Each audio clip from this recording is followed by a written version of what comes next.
Captiva EQ2 turbo dizel zamanaviy start. Dugani ham yechish kerak.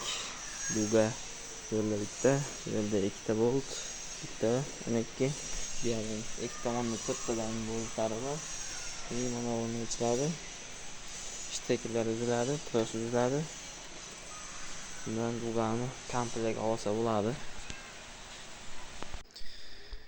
Radiatorni chiqarish uchun mana bu dugani ham yechish kerak ekan.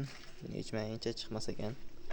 Yechib konditsionerlikni ham ajratib qo'yib, freon yo'q bo'lsa yechib olib tashlasangiz ham bo'ladi. Osonroq bo'lar ekan. Yechib mana uni ham bu yoqqa chiqarib tortib qo'yiladi. Ancha dostupga kengayadi. Radiatorda shteklar bor. Bu yoqda ikkita avtomat korobkani trubkalari bor, maslinli. Ular yechiladi. Ikkita patrub qo'ziladi. Verxniy, nijniy. Shundan sug'urib olinadi. Captiva EQ2 turbo dizel zamanaviy start.